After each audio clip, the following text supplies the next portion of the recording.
സ്വാഗതം. കാണാത്തതും കേൾക്കാത്തതും. ഇറാൻ കീഴടങ്ങുമോ?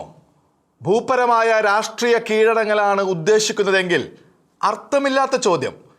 ആണവ നിയന്ത്രണത്തിന് വഴങ്ങുമോ എന്നാണെങ്കിൽ പ്രസക്തവും. കാരണം പരമാധികാര രാജ്യമായ ഇറാനെ പുറത്തുനിന്ന് അങ്ങനെ ആർക്കും പിടിച്ചെടുക്കാൻ കഴിയില്ല. അക്കാര്യം മാത്രം പരമോന്നത നേതാവ് അലി ഖമനേയി പറഞ്ഞത് ശരി. പക്ഷേ പരമോന്നത നേതാവ് മുങ്ങിയാലോ? ഇപ്പോഴത് വെറും ഊഹമാണെങ്കിൽ കൂടി അങ്ങനെയും ഒരു ഊഹം പ്രചരിച്ചിരിക്കുന്നു. അത് സത്യമെന്ന് വന്നാൽ ഇറാന്റെ ഗതി പ്രവചനാതീതമാകും. ഊഹമോ സത്യമോ എന്ന് വൈകാതെ മൊസാദ് കണ്ടെത്തിയിരിക്കും. അങ്ങനെയാണ് സംഭവിക്കുന്നത് വരെ വലിയ ചോദ്യം ഇതാണ്: പരമോന്നത നേതാവ് ആയത്തുള്ള അലി ഖമനേയി ഉടൻ വീഴുമോ? ഇറാനിൽ ഭരണമാറ്റം ഉണ്ടാകുമോ? ഉണ്ടാകുമെന്ന് ഏറെ പേർ കരുതുന്നു. പക്ഷേ ലോക രാഷ്ട്രീയ നിരീക്ഷകർ അങ്ങനെ കരുതുന്നില്ല. ഇറാനിൽ ഭരണമാറ്റമോ ഭരണാധികാര മാറ്റമോ അവർ തൽക്കാലം പ്രതീക്ഷിക്കുന്നില്ല. യാദൃശ്ചിക ദുരന്തങ്ങൾ സംഭവിച്ചില്ലെങ്കിൽ മറിച്ച് സംഭവിക്കുമെന്ന പ്രതീതി ഉണ്ടായതിനു കാരണം ഇറാന് ഇസ്രയേൽ നൽകിയ കനത്ത പ്രഹരങ്ങളും ഖമനേയിക്ക് സദ്ദാം ഹുസൈൻ്റെ ഗതി വരുമെന്ന നെതന്യാഹുവിൻ്റെ പ്രഖ്യാപനവുമാണ്.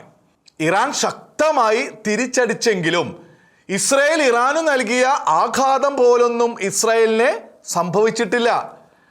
സൈനിക ശേഷിയുടെ കാര്യത്തിൽ എണ്ണങ്ങളുടെ മേൽക്കോയ്മയുള്ള ഇറാൻ വ്യോമാധിപത്യത്തിൽ ഇസ്രയേലിന് മുന്നിൽ പതറിയത് ലോകം കണ്ടു.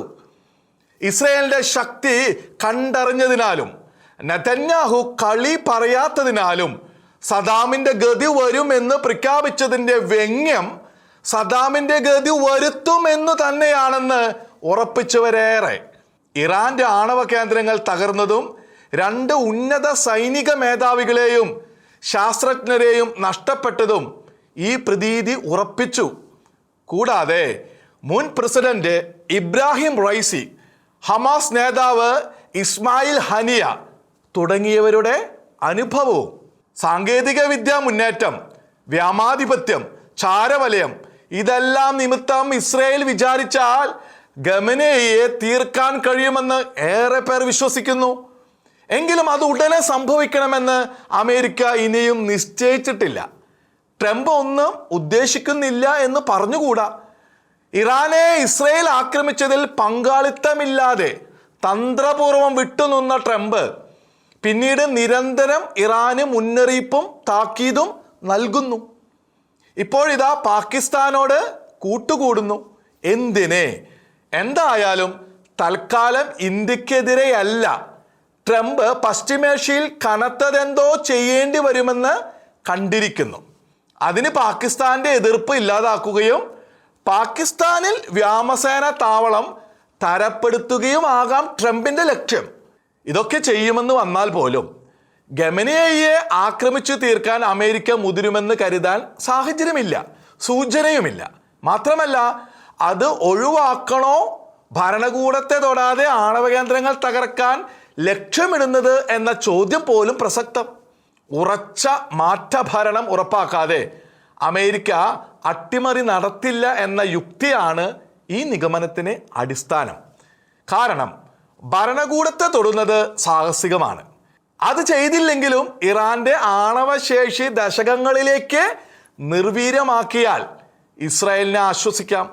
പ്രത്യേകിച്ച് ഇറാൻ നേതൃത്വം നൽകിയിരുന്ന ഇറാനും ഹമാസും ഹിസ്ബുള്ളയും ഹൂതിയും ചേർന്ന പ്രതിരോധ അച്ചുതണ്ട് എന്ന ഭീകരവാദ കൂട്ടുകെട്ട് തകർന്ന നിലയ്ക്ക് ഖമനേയിയെ മാത്രം ഇല്ലാതാക്കിയാൽ ഇറാനിലെ വിദഗ്ധ സമിതി മറ്റൊരു ആയത്തുള്ളയെ തെരഞ്ഞെടുത്ത് പരമോന്നത നേതാവാക്കും. ഇസ്ലാമിക് റവല്യൂഷണറി ഗാർഡ് കോർസ് അടക്കം സേനാ വിഭാഗങ്ങൾ പിന്തുണയ്ക്കും. ഷിയ മതാവേശക്കാരും ഒപ്പം നിൽക്കും. ഇറാൻ പഴയപടി തുടരും. കൂടുതൽ പ്രതികാരവാഞ്ചയോടെ മറ്റു പല ബാഹ്യശക്തികളും കളത്തിലെത്തിയെന്നും വരും. അതുണ്ടാകരുതെങ്കിൽ ഭരണമാറ്റം സംഭവിക്കണം. ഒന്നുകിൽ ഇറാൻ ജനത ഭരണകൂടത്തെ പുറന്തള്ളണം, അല്ലെങ്കിൽ അമേരിക്ക സ്വന്തം വെല്ലുവിളിയായി അത് ചെയ്യണം. ഇറാനിലെ ജനത ഭരണകൂടത്തെ മാറ്റാൻ മാത്രം ഉണർന്നിട്ടില്ല. അമേരിക്കയുടെ ചെലവിൽ ട്രംപ് ആ സാഹസികത ഏറ്റെടുക്കുമെന്ന് പ്രതീക്ഷിക്കണോ? ട്രംപിൻ്റെ വാണിജ്യ മനസ്സ് അതിന് സമ്മതിക്കില്ല എന്നു മാത്രമല്ല, ഇറാഖിലും ലിബിയയിലും സംഭവിച്ച അരാജകത്വത്തിൻ്റെ പാഠം മുന്നിലുണ്ട് താനും. ഭരണത്തലവനെ സംഹരിക്കാനോ നിലയങ്ങൾ തകർക്കാനോ ഇസ്രായേലിന് കഴിയും. പകരം ഒരു ഭരണകൂടം ഇറാനിൽ സ്ഥാപിക്കാൻ പ്രാപ്തമല്ല. അതിന് അമേരിക്കയുടെ ഇടപെടൽ വേണം. ഭരണമാറ്റം ഇറാനുമേലുള്ള എക്സ്പ്ലോഷൻ കൊണ്ടല്ല, ഇറാനിലെ രാഷ്ട്രീയ ഇംപ്ലോഷൻ കൊണ്ട് അഥവാ ആഭ്യന്തര തകർച്ച കൊണ്ട് സംഭവിക്കണം എന്നതാണ് അമേരിക്കൻ നിലപാട്. ജനങ്ങളുടെ ഐക്യശക്തിയാൽ ഭരണകൂടം പുറത്താക്കപ്പെട്ട് ജനാധിപത്യ ഭരണം വരണമെന്ന് ഫ്രാൻസ് അടക്കം യൂറോപ്യൻ രാജ്യങ്ങൾ നിർബന്ധം പറയുന്നതും അത്തരം ഒരു മാറ്റമേ പാടുള്ളൂ എന്നാണ്. പകരം എന്ത് സംവിധാനം ഉണ്ടാകുമെന്ന് നിശ്ചയമില്ലാതെ ഇറാനിൽ രാഷ്ട്രീയ കലക്കവും ശൂന്യതയും സൃഷ്ടിക്കരുതെന്നും. ഒരുപക്ഷേ നിർണായക ഘട്ടത്തിൽ വേണ്ടത് ചെയ്യാൻ ഇസ്രായേലിൻ്റെ ചാരവലയം ഇറാനിൽ സജ്ജമായിരിക്കാം. എങ്കിലും വിഭക്ത ഗണങ്ങളായി മയങ്ങിക്കഴിയുന്ന ഇങ്ങനെയൊരു ജനതയെ എങ്ങനെ പ്രക്ഷോഭത്തിന് സജ്ജമാക്കും? എങ്ങനെ ജനകീയ പോരിന് ഒരുക്കും? ഉന്തിമരം കയറ്റിയാലുള്ള ദുരന്തമല്ലാതെ മറ്റൊന്നും ട്രംപ് മുന്നിൽ കാണുന്നുണ്ടാവില്ല.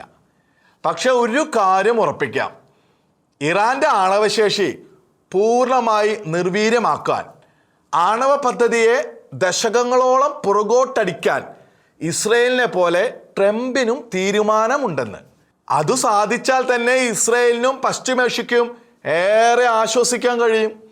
ഇതിനിടയിലും ഖമനേയിക്കൊരു യാദൃശ്ചിക ദുരന്തം തീർത്തും അപ്രതീക്ഷിതമല്ലതാനും ഇസ്രയേൽ സൃഷ്ടിച്ചേക്കാവുന്ന യാദൃശ്ചികത. ഇറാനെ തിരുത്തിക്കാൻ എന്തുകൊണ്ട് ഇസ്രയേലിനും അമേരിക്കയ്ക്കും ഇനിയും കഴിയുന്നില്ല? എന്തുകൊണ്ട് ഭരണകൂടത്തിനെതിരെ ഇറാനിലെ ജനങ്ങൾ തെരുവിലിറങ്ങുന്നില്ല? ന്യായങ്ങൾ നോക്കിയാൽ അത് യുക്തിക്ക് വഴങ്ങാത്ത സ്ഥിതിവിശേഷം. കാരണം ജനങ്ങളിൽ വലിയൊരു വിഭാഗം ഷിയ പക്ഷ മതാവേശമില്ലാത്തവരോ ആ ആവേശം ഉപേക്ഷിച്ചവരോ ആണ്. ഭരണവിരുദ്ധ വികാരമുള്ളവരാണ്. ആയത്തുള്ള വാഴ്ചയെ വെറുക്കുന്നവരാണ്. പ്രക്ഷോഭത്തിന് ജനങ്ങൾ ധൈര്യപ്പെടത്തക്ക വിധം ബാഹ്യ ആക്രമണങ്ങളാൽ ഭരണകൂടത്തെ ഇസ്രായേൽ പ്രഹരിച്ചിട്ടും ഭരണമാറ്റത്തിന് ഇറാൻ ജനതയെ നെതന്യാഹു പരസ്യമായി ആഹ്വാനം ചെയ്തിട്ടും ഇറാനിൽ ജനകീയ സ്വരങ്ങളൊന്നും കേൾക്കുന്നില്ല. തക്കം നോക്കി പോലും ഭരണകൂടത്തിനെതിരെ ആരും പുറത്തു വരുന്നില്ല. എന്തുകൊണ്ട്? ആദ്യത്തെ ഉത്തരം, ഇറാനിലെ ഭരണകൂടം ജനങ്ങളെ അത്രമാത്രം ഭയത്തിൻ്റെ അടിമകളാക്കിയിരിക്കുന്നു എന്നത് തന്നെ. ഭരണകൂടത്തിനെതിരെ ഉറക്കെ പ്രതിഷേധിക്കാൻ കഴിയാത്ത വിധം മനുഷ്യാവകാശ ദംശനങ്ങളുടെ കാര്യത്തിൽ ഇറാൻ കുറ്റകരമാം വിധം മുൻനിരയിലുണ്ട്. പല വിഷയങ്ങളിലായി ഭരണകൂടത്തോട് രോഷം പുലർത്തുന്നവരാണ് ഇറാനിലെ നിരവധി വിഭാഗങ്ങൾ. എന്നിട്ടും ലബനനിൽ പോലും വർഷങ്ങളോളം പ്രക്ഷോഭം നടന്ന ചരിത്രമുണ്ടായിട്ടും ഇറാനിൽ അത് സംഭവിക്കുന്നില്ല. നിർഭാഗ്യരായ ഇറാൻ ജനതയെ അത്രമാത്രം നിശബ്ദരും നിശ്ചലരുമാക്കിയ ആയത്തുള്ള വാഴ്ചയുടെ അതിക്രൂരമായ അടിച്ചമർത്തലിൻ്റെ ചിത്രമാണത്. വധശിക്ഷകളുടെ ബാഹുല്യത്തിൽ ആനന്ദിക്കുകയും പീഡിപ്പിക്കപ്പെട്ട സ്ത്രീകളെ കുറ്റവാളികളായി കാണുകയും മൂഢഭക്തിയാൽ നയിക്കപ്പെടുകയും ചെയ്യുന്ന ഭരണകൂടത്തെ മറിച്ചിടാൻ പോകുന്ന ജനശക്തിയോ നേതൃശക്തിയോ ഇറാനിൽ ഉയർന്നു വന്നിട്ടില്ല ഇതുവരെ. ഇറാനിലെ പ്രതിഷേധങ്ങളും പ്രക്ഷോഭങ്ങളും നിരവധി പേരെ തുറുങ്കിലും പീഡനത്തിലും കഴിവിലും എത്തിച്ചതല്ലാതെ ഭരണകൂടത്തിനെ യാതൊരു ഇളക്കവും സൃഷ്ടിച്ചിട്ടില്ല.